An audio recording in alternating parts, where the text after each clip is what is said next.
9. Yan, group 9. Jan Aldi de la Riman and tsaka si Avery Macasa. Una muna tayo dun sa web server. So, yung web server, ano nga ba yung web server? Ano yung definition ng web server?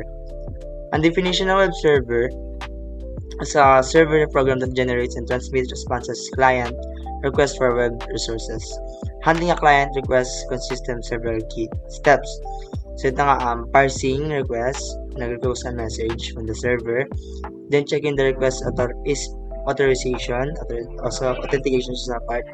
Then next is associating the URL and request file name, then constructing the response message, then transmitting the response message. So, itong server, web server is ano to, server siya sa internet, sa loob siya mismo, na pag pag kinlik mo, in-enter mo, yun yung yung mapupunta ka sa ibang server. Yes, yung pala mapupunta ka sa ibang site. Tapos yung kaya ka napunta sa site dahil yung request na pindot mo, yun yung web server namin. Kung baga yung request na punta sa kabilang server. Requesting server to server. Ano pa yung definition? The server can generate a response message. So, yun yan, response message. Once na na-click mo yung message, papunta ka. Yeah, example, YouTube. So, magre-request siya ng message server, papunta sa server ng YouTube. Then, bibigay kaya dun sa YouTube na mismo. So, ano yung important ng mga web server? A web server is important because it makes website work.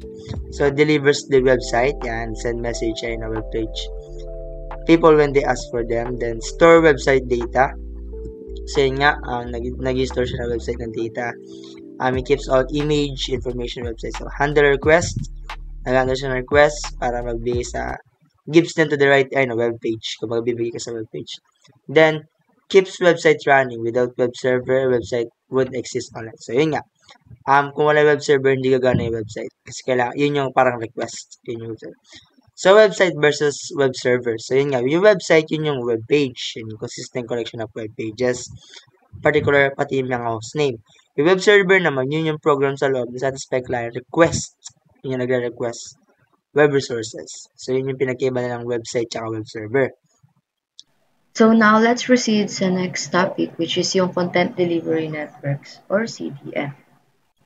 So, yung CDN, isa siyang network na nagpapabilis ng pag-load ng mga website in ways na ini-store nila yung data sa isang location which is accessible sa buong mundo. So, nakakatulong to upang gumana ng maayos yung mga website kahit na maraming visitors yung isang, let's say, e-commerce app. Gumagamit yung CDN ng mga malalaking companies tulad ng Cloudflare, Akamai, Amazon, CloudFont. So, etong mga to is ginagamit siya upang mapanatiling mabilis at maasahan yung website. Content Delivery Network or CDN. So, why is it important? So, yung Content Delivery Network is mahalaga siya sa pagpapabilis nga or pagpapanatag na protected yung mga website na let's say na ina-access ng mga tao.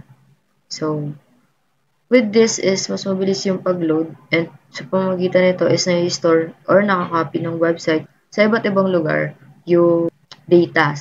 Then, magiging accessible ito in a ways na mabilis na ma-access ng mga users yung data.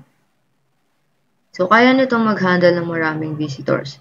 Kahit sabay-sabay o maraming users, hindi bumabagal o nagka-crash yung website dahil distributed siya ng traffic sa iba't ibang servers.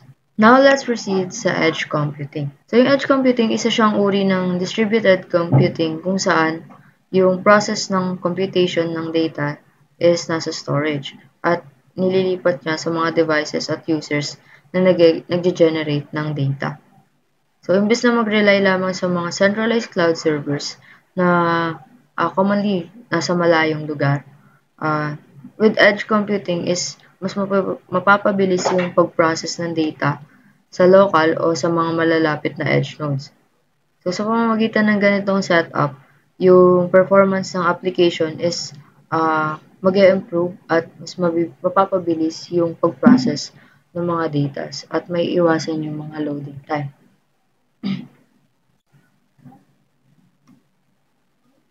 So, ano-ano nga ba yung mga key functions ng edge computing?